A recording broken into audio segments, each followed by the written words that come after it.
Weather পরিবর্তন হচ্ছে, সাথে আমাদের সিকনেসও বেড়ে যাচ্ছে। তো আপনাদের সাথে আজকে একটা খুব সুন্দর স্যুপ রেসিপি শেয়ার করছি, যেটা আপনাদের অসুস্থতায় খুবই কাজে দেবে। তো ঘরোয়া উপাদানে আমি তৈরি করব। প্রথমে 2টা ডিম আমি ফেটে নিয়েছি। এরপর একটা বাটিতে 1.5 কাপ মতো পানিতে আমি কর্নফ্লাওয়ার গুঁড়ো নিয়েছি।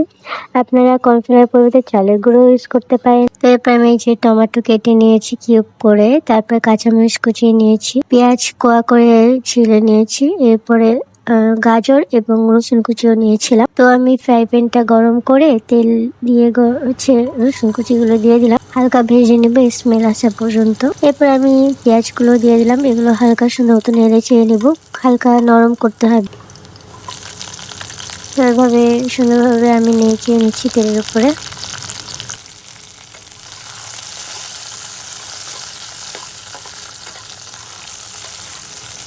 তারপরে আমি দিয়ে দিলাম টমেটো কিউব করা।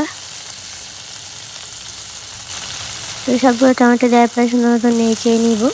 এখানে কাঁচামরিচও অ্যাড করলাম, সাথে আমি গাজরগুলো অ্যাড করে দিলাম। এরপরে আমি চিকেন হচ্ছে ঝুরি করে নিয়েছিলাম, সেটা দিয়ে দিলাম। আপনারা সেদ্ধ করে ঝুরি করতে পারেন, বা রান্না থাকলে সেটা ধুয়ে এরকম ঝুরি করে দিয়ে দিতে পারেন।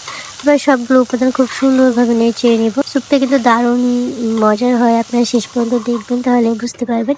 তো এর মাঝে আমি পানি অ্যাড করে দিয়েছিলাম। তো আরও পানি অ্যাড করার পর যখন পানিগুলো সুন্দর মতো উতলিয়ে উঠবে, তখন আমি ডিম ফেটানোগুলো দিয়ে দিলাম, এরকম নাড়িয়ে নিব। আপনারা এই অবস্থায় জাল করেও কিন্তু খেতে পারেন, বা এর সাথে আমি নুডলস অ্যাড করেছি। নুডলস না থাকলে এরকম অবস্থায় কিন্তু জাল করে খাওয়া যাবে। তো আমি নুডলসটা অ্যাড করে দিলাম। এবার সুন্দরভাবে নিয়ে নিই। এরপরে আরো কয়েকবার বলক আসলে তারপরে হচ্ছে আমি কর্নফ্লাওয়ারের যে পানিটা রেখেছিলাম ওটা অ্যাড করে দিব। তো কর্নফ্লাওয়ারের পানিটা অ্যাড করে দিয়েছি।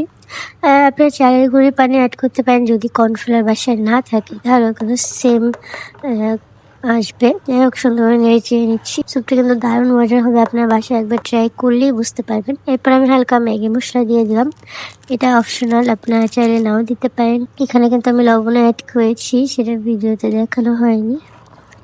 আর সাথে একটু টমেটো সসও অ্যাড করতে পারেন আপনারা, এবং সয়া সসও অ্যাড করতে পারেন। যাই হোক, সুন্দরভাবে নিয়েছে, খুব সুন্দর একটা স্যুপ রেডি হয়ে গেল। ভিডিওটা ভালো লাগলে অবশ্যই লাইক কমেন্ট শেয়ার করবেন। আল্লাহ হাফিজ।